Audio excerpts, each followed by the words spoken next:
This episode of the Gold Mine Podcast is brought to you by Creating the Best Version of Me, a journal designed for ambitious Christian women who are seeking to increase their self-awareness, find purpose, and embark on the next level of their personal evolution journey. As entrepreneurs, career women, mothers, leaders, world changers, it is so important that we invest in our mindset and well-being, and journaling is one of the simple but powerful ways of doing that. This isn't your typical blank page journal. Besides the carefully curated morning and evening prompts, you'll also find a primary aim questionnaire that is designed to help you clarify your purpose, and a whole section of affirmations to help you retrain your thinking and speaking into positive patterns. This journal is easy to use, has plenty of room for writing and reflecting, and guaranteed to help you become the best version of yourself. You do not want to go through 2019 without this journal. Buy your copy on Amazon today. The link is in the show notes. You're listening to episode 45 of The Gold Mine Podcast. As women, we have to invest that time in getting to understand who we are. Be ambitious, be bold, create the life of your dreams. This is the Gold Mine Podcast with your host, Adrian Dion. Hey you guys, thanks so much for joining me for another episode of the Gold Mine Podcast. For those of you who have been a longtime listener, welcome back. For any new listeners, thank you for taking the time to listen. I really appreciate it. I pray that you find some value in this podcast and that you stick around and tell someone else about it. So I hope that for all of you guys who have been listening, I hope that you guys have had a chance to listen to our guests. We've started this year out with a number of guests who have been all very valuable and brought so much to the table. And so I hope that you guys have taken time to listen to those. If not, you're missing out. You want to make sure you go back and you listen to Destiny Thomas, you listen to Tia Skipper, and you listen to Allie Boone, who we had on last week. She was such a joy to just talk to. Her energy is super great. And I'm hoping to be collaborating with her in the future on doing some mindset work in some jails. And so if you're in the California area, make sure you reach out to me because I like to take some people with me to the prisons when we get ready to go in the upcoming future. We are in week 2 of February already, and I talked about it a little bit last week on making sure you guys are tracking your progress with all of your goals for the year. I know that this is a time where a lot of people have been distracted and they kind of, gone on to other things. A lot of people have left those New Year resolutions on the paper and haven't looked at them since. And so in today's episode, I really want to talk to you guys a little bit about your goals and the things that you've set for this year. I think our society has taught us to love, the new things. So new month, new goals. Every week, everybody's like, oh, it's a new week. You're going to start, fresh and all this stuff. And, it gets us excited about having a clean slate. But I think that what people really don't pay attention to is that a lot of times when we start new things, we start and we begin, but we bring on the old approaches that we've already used. You hear people say, oh, I'm going to lose 10 pounds or whatever. And you ask them, okay, what are you doing? Most of the time it's, they're going to try a strategy that they use and it failed before. Obviously, that's why they're still trying to lose 10 pounds. They don't change up their approach to the thing that they're trying to do. In my coaching programs, I help a lot of people who are entrepreneurs. They're business leaders. They're people who are very ambitious and they've tried things before and they failed. And when we go to look at their strategy of what they're doing to accomplish their goal, it's always something that they've tried before and failed. And yet they think that it's their mindset. I don't have the willpower. I'm not disciplined enough. They think that that's the problem when it's really the strategy that they're using to reach that goal. I remember when I first started with my business, my coaching business, I spent so much money, you guys, on trying to, how-to guides and going to webinars and doing all this the same stuff. Like everybody was telling me the same basically the same strategy for marketing or for, all this different stuff. And I kept trying it, but I was failing in it. And I never went to assess the failure or what went wrong. I just said, okay, let me start over and try it again. And we all know that if you continue to do the same thing expecting a different result, what that equals insanity. And that's exactly how I felt in those early stages of developing my business. And so what I found was a process that I'm going to teach you guys today on how not to repeat the same failures over and over again. One of the most common barriers to achieving goals is an incomplete past. And yet, no, you really don't hear a lot of people talk about it. And I'm not talking about, going back to your childhood and something that happened to you in the past. Not that past. What I'm talking about with an incomplete past is going back and assessing your past failures and your past attempts, figuring out, what went wrong, what went right, and how to adjust your approach to achieving that goal in the future. I honestly just don't see any other way to move forward in the future without completing your past first. I mean, we've always said that. You've heard it, I'm pretty sure, all your life, that in order to know where you're going, you have to know where you came from. And that's the same thing when it comes to our goal achievement. Through the process, you're going to have failures. And so if you don't look at how you got to where you are currently, there's no way that you're going to be able to move forward and have success in any area of your life. So let's get into this whole process of completing the past. And actually, I found out that the U.S. Army actually uses this same process after they do trial runs for different things that they do in the military or whatever. They stop and use this same kind of backward thinking process. And I think they call it the after action review, but it's the same process that I'm going to teach you guys today. And it's going to help you improve your performance. It's going to help you get better at what you're doing, whatever it is that you're doing. So after you've tried something and it's failed or it's unsuccessful, you didn't get the results that you wanted, you should stop and apply this process. Since this is still the new year, it's just February, I think that it would be appropriate for us to talk about our goals that we've set this year. And in order to do that, in order to make sure we don't repeat the same thing we did in 2018, we have to go back to the drawing board. And what I mean by that is you have to go back and look at 2018, complete that past so that you can build the foundation for a successful 2019. In order to do that, we have to do step 1, which simply says for us to state what we wanted to happen. So go back to 2018, and I'm pretty sure if you made a list for this year, you made resolutions for last year as well. So go back to that drawing board and figure out what was it that you really wanted to happen for 2018. How did you initially see that year ending for you? And don't just write down your list of goals, but really sit and journal and think about what was it that you really wanted? How did you really see that year really happening? What did you expect from 2018? Don't worry about what didn't happen just yet. I just want you to sit and spend some time really thinking about what you wanted for 2018.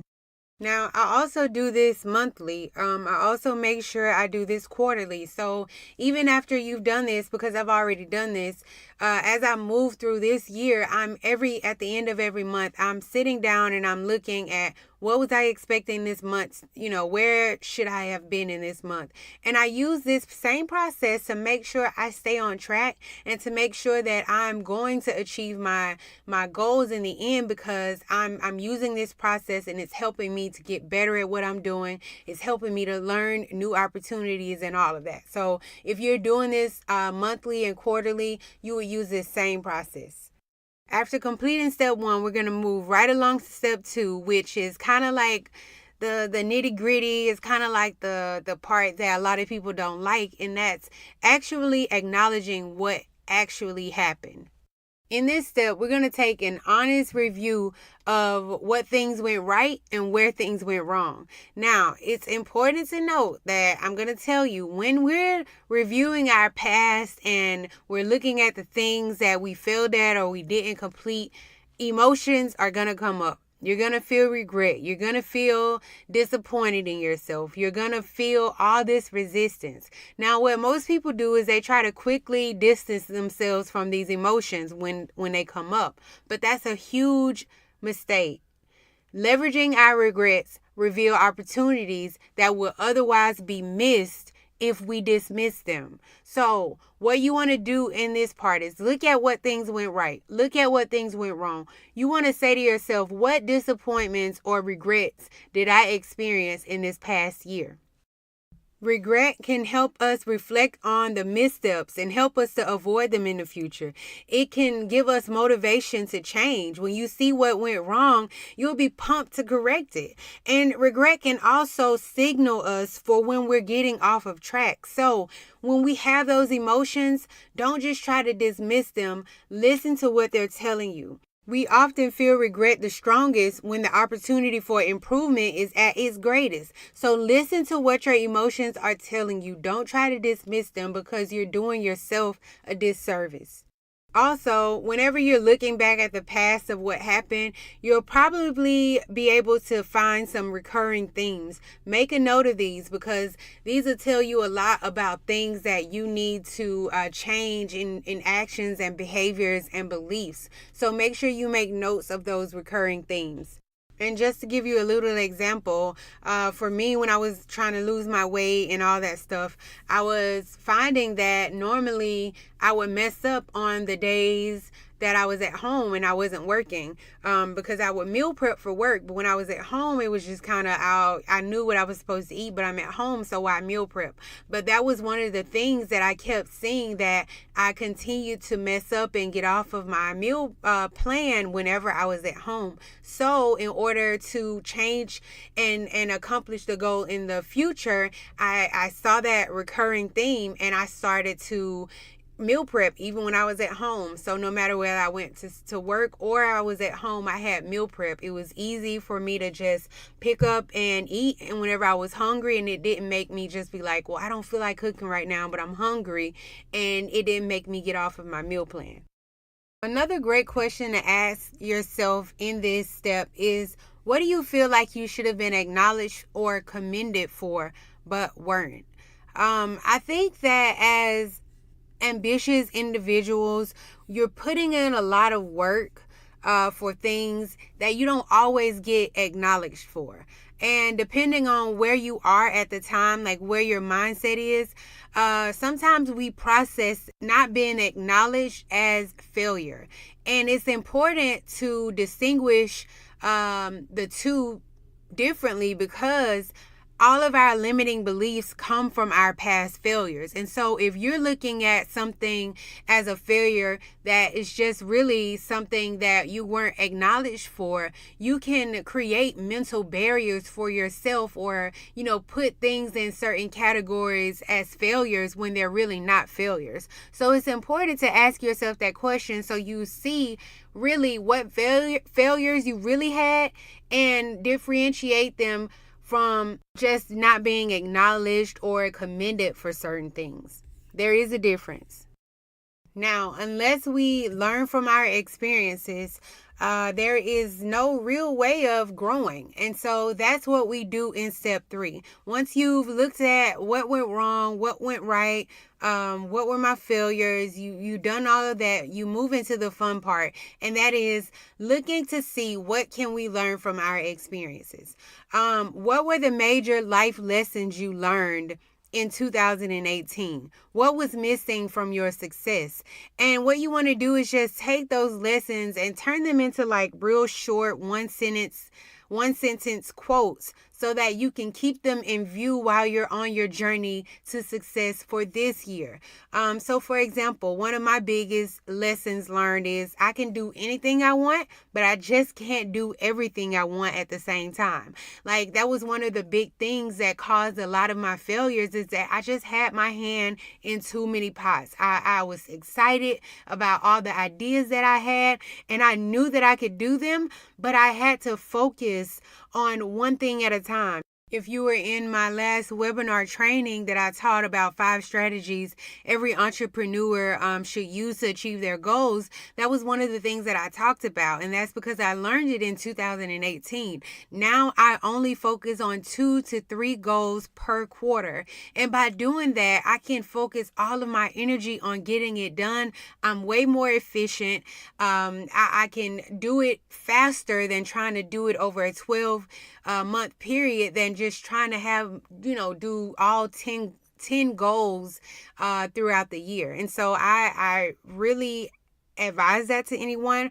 But any of the things that you've learned in 2018, condense them into short 1-sentence quotes so that you can reflect on them throughout this year.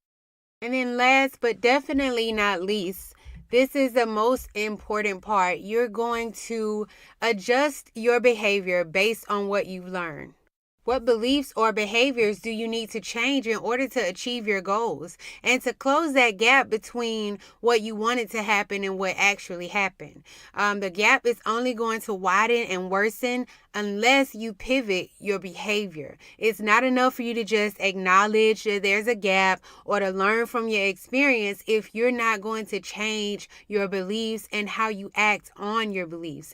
You're actually just going to be worse than when you started if you do that. So what actions will you change and implement in your new approach? Now, I know we covered a lot, and I really want to make sure that you guys get this because, like I said, this is the one thing that after working with so many people, I noticed that has been a problem. People don't complete their past, and they just take on the old strategies and try to do it over and over and over again. They get frustrated thinking that they're doing something wrong when it's really their strategy and their approach that needs to be changed. And so because of that, I want to make sure you guys get it. I created a guide for you guys that also has pretty much everything that I talked about today. But I've also included an action plan for you guys that has a few questions for you guys to answer that kind of helps with the journaling and kind of prompts you to ask yourself those hard questions, but kind of guides you through this whole process. So if you're interested, which I hope that you guys really take this and don't just try to go through it really quick, but really take some time and process what happened in 2018 so you make sure you reach your goals for this year. Check out the show links because I have it posted, the link to download that guide in the show notes. Also, if you follow me on Instagram, if you're not following me on Instagram, number one, follow me on Instagram. I need some followers so that I can get the swipe up feature, okay? Let's get to 10,000. We're like way off. We're like 4,000. So follow me on Instagram if you're not already following me.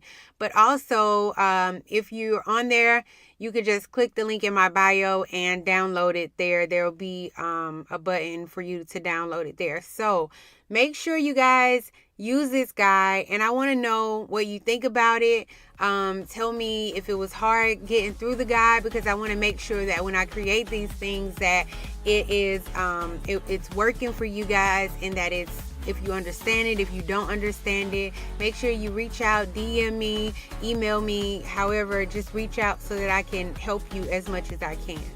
All right, you guys, I hope you enjoyed this episode. If you put your goals in a folder somewhere, go find them. Let's do it right. You still have time. Don't give up yet. 2019 can be your best year yet, but you have to put in the work to make it happen. I hope you guys have a beautiful week, and I will talk to you next Tuesday. Bye.